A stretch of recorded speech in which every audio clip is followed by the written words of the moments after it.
Assalamualaikum warahmatullahi wabarakatuh. Halo, selamat datang di AI Revolution Transforming Software Development. Podcast ini kita akan mengeksplorasi dampak kecerdasan buatan dalam dunia pengembangan aplikasi dan software. Saya, Nabila Safitri. Di episode kali ini kita akan membahas bagaimana AI mengubah cara kita membuat dan mengembangkan aplikasi.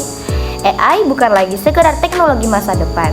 Hari ini, AI sudah menjadi bagian integral dalam pembuatan aplikasi dan software. Bagaimana sih AI mempengaruhi pengembangan software dan apa manfaatnya bagi para developer? Untuk membahas topik ini, kita akan berbicara dengan seorang ahli yang berpengalaman dalam bidang ini. Bersama kita hari ini ada Alifada Putra Adamanik, seorang mahasiswa Teknik Komputer Universitas Andalas. Beliau ini memiliki pengalaman luas dalam penerapan AI dan berbagai proyek pengembangan software. Selamat datang di podcast kami. Hai, terima kasih udah Apa undang. kabar nih? Baik-baik, kabarnya gimana? Baik, alhamdulillah. Sekarang kesibukannya apa nih? Sibuk lagi bikin project-project aja sih, kayak gitu. Proyek-proyek yang kayak gimana tuh? Jadi kan sekarang AI lagi rame banget. Nah, mau diterapin di berbagai bidang, kayak di proses bisnis, di proses industri, dan proses lain-lain. Paling kayak gitu sih. Kita mulai deh dari yang dasar-dasar dulu nih, pemahaman dasar. Apa sih AI itu dan bagaimana penerapannya itu dan pengembangan dalam software yang biasa Alif pakai? Jadi AI ini kan sebenarnya dia adalah singkatan Artificial Intelligence. Jadi artinya kalau dalam bahasa Indonesia itu kecerdasan buatan. Jadi sekarang kita bisa membuat sebuah mesin di mana nanti ketika dikasih sebuah data, nanti mereka akan mengeluarkan data tersebut. Nah, AI ini itu terdiri dari komputasi-komputasi yang terjadi pada komputer. Nah, kemudian untuk pengembangan software, AI ini tuh gunanya banyak banget. Bisa buat ngedeteksi tulisan, buat ngebikin gambar, buat memprediksi semacam harga dan sebagainya. Berarti udah lama nih menggunakan AI dalam pengembangan atau baru atau bagaimana gitu? Makanya sih ketika ChatGPT rame ya, itu kan benar-benar masif banget, booming banget waktu itu. Nah, jadi dengan adanya ChatGPT itu proses kayak belajar, membuat sesuatu itu jadi lebih cepat banget karena kan udah dikerjain sama mesin kan. Ditambah lagi kalau untuk pengembangan aplikasi ada macam-macam nih AI-nya yang bisa ngebuat kita sebagai pengembang aplikasi itu prosesnya itu jadi lebih cepat karena dibantu sama si AI. Iya, benar. Terus bagaimana sih kayak tahapan pengembangan software itu mulai dari perencanaan hingga developmentnya itu menggunakan AI itu? Jadi pengembangannya itu yang pertama adalah dari penemuan masalahnya dulu. Nah, nanti kalau misalnya masalahnya udah ketemu, nanti tentunya kita akan cari solusi dari masalah tersebut kan. Nah, si AI ini itu bisa membantu proses kita sebagai manusia itu dalam memecahkan masalah. Nah, AI yang dipakai ini adalah generatif AI. Jadi generatif AI itu adalah AI yang bisa membuat sesuatu kayak tulisan, musik, gambar dan sebagainya. Nah, untuk pengembangan aplikasi, AI ini bisa istilahnya menyumbangkan ide ke para pengembang sehingga nanti aplikasinya bisa menyelesaikan masalah yang dihadapi. Berarti dia nih kayak lebih udah ke otomatisasi ke level berikutnya gitu lah. Iya, bisa mempercepat berbagai proses kan, karena sebelumnya kita sebagai manusia itu kan terbatas ya kalau dibandingkan dengan mesin secara kecepatan, secara kapasitas. Nah, dengan adanya AI ini proses-proses yang awalnya bisa memerlukan waktu yang agak lama bisa lebih cepat. Oh iya. Terus kalau dalam kayak seperti testing, debugging gitu kayak gimana sih? Bisa nggak jelasin secara rinci itu gimana kayak menganalisis kodenya? Jadi yang namanya testing sama debugging ini itu adalah proses di mana kita itu akan mencoba atau mengetes program tersebut apakah telah sesuai dengan ekspektasi atau belum. Nah, biasanya yang susah dari ketika testing ini adalah mencari permasalahan yang edge cases. Jadi cuma ada satu permasalahan. Nah, dengan adanya AI ini, permasalahan-permasalahan yang sebelumnya nggak pernah kita pikirin bisa dipikirin nih sama AI. Nah, nanti kita bisa menindaklanjuti permasalahannya gimana. Itu sih. Berarti benar-benar kayak yang membantu banget ya Iya, AI. iya, iya.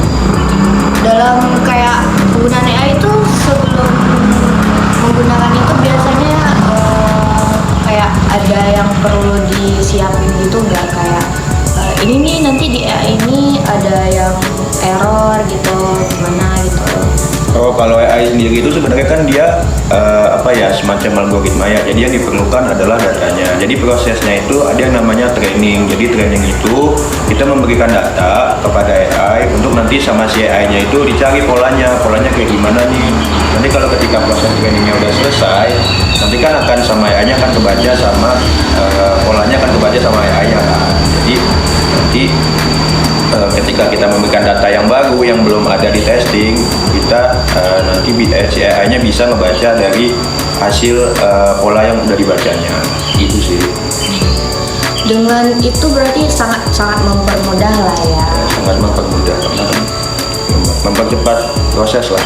Mempercepat proses. Kayak perbedaan yang biasanya nggak menggunakan AI dan menggunakan AI itu ada nggak? Kayak kalau misalnya AI itu lebih misalnya 1-2 jam udah selesai lah gitu.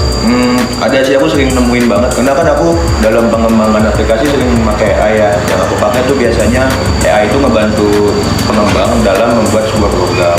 Nah itu kan perlu waktu. Yang pertama proses berpikirnya, kita nemuin masalahnya apa aja gitu. Nanti kalau misalnya masalahnya udah ketemu, nanti penyelesaiannya gimana? Oke, penyelesaiannya udah dapet. Nah kemudian nanti baru kita tulis di kodenya kan. Nah itu kan perlu waktu lama gitu loh dalam kayak nemuin masalahnya, nemuin penyelesaiannya, kemudian nulis kodenya. Nah dengan AI ini itu tuh bisa jadi cepet banget gitu. Nanti si AI-nya bakal ngasih saran nih, ini nih masalahnya nih kayak gini, penyelesaiannya gini, kodenya gini. Udah kita tinggal pakai aja kodenya di dalam aplikasinya. Jadi akan mempercepat banget dari kita sebagai pengembang aplikasi. Sangat membantu ya. Betul. Bagi dong beberapa contoh gitu yang dari AI ini mengubah proses pengembangan di perusahaan atau proyek yang pernah gitu. Kan kita udah PKL nih, kemarin kan di PKL ada proyek-proyekan juga kan. Gimana sih, ada nggak beberapa contoh gitu dalam penerapan AI ini di proyek?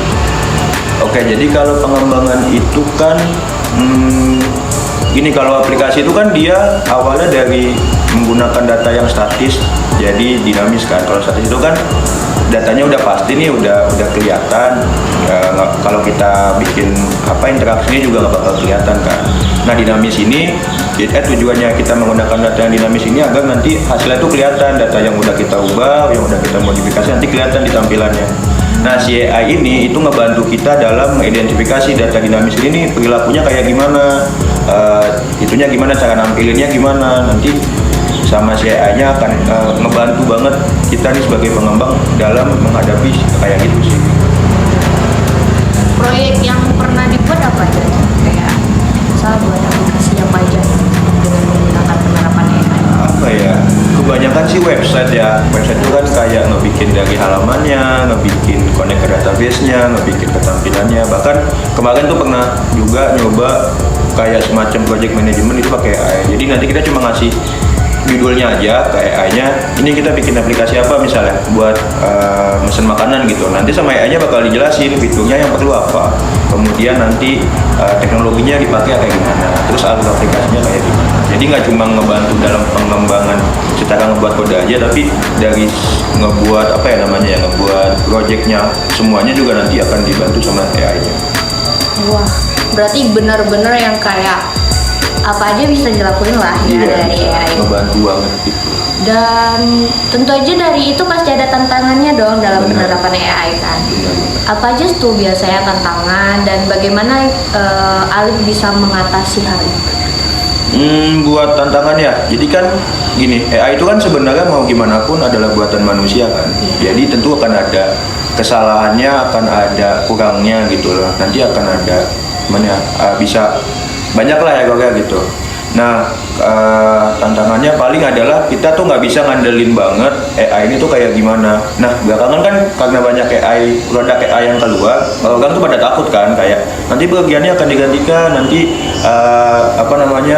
itu kerjanya jadi lapangan kerja jadi lebih sedikit gitu, karena digantikan AI. Sebenarnya sih kayak gitu nggak terlalu saya menyeramkan itulah gitu, karena kan masih ada kurangnya, kita juga masih dalam tahap dimana AI ini tuh baru ada banget gitu loh, baru ada pengembangannya tuh baru masih fase yang awal-awal banget. Jadi sebenarnya kalau dari tantangannya adalah daripada kita takut sama AI-nya sendiri, lebih baik kita tuh pakai AI-nya buat dalam proses-proses yang ingin kita kerjakan. Berarti sangat-sangat bermanfaat lah ya, tapi kita harus bisa memilah juga bagaimana AI yang bisa kita gunakan atau tidak. Betul. Terus ada tips dan trik nggak nih untuk yang terakhir nih, tips dan trik untuk pemakaian AI-nya, menggunakan AI-nya gitu? Belakangan lagi sering ngulik AI juga ya. Jadi kalau tips and triknya sebenarnya agak beda gini. Kalau buat belajar gitu kita jangan pakai AI. Kenapa? Karena akan mempercepat proses yang diperluin dalam pembelajaran. Cuma dalam mempersingkat proses itu kita bisa gunain AI. Jadi sebenarnya lebih ke arah alat bantu aja sih AI ini, jangan dijadiin alat satu-satunya dalam kita melakukan dalam kita berkembang gitu. Berarti udah banyak banget ya kayak pembahasan kita nih pada pagi hari ini gitu. Kayak bermanfaat banget. Terima kasih udah jelasin bagaimana penggunaan AI, penerapan AI, dan juga tadi yang terakhir ada tips and triknya.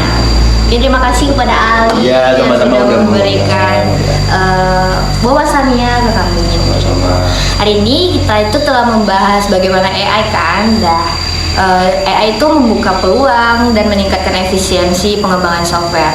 Nah, untuk hari ini kita cukupkan aja podcast kita pada hari ini. Terima kasih telah menonton AI Revolution. Jangan lupa like dan subscribe-nya dan tinggalin komentar Anda. Sampai jumpa di episode berikutnya. Ciao.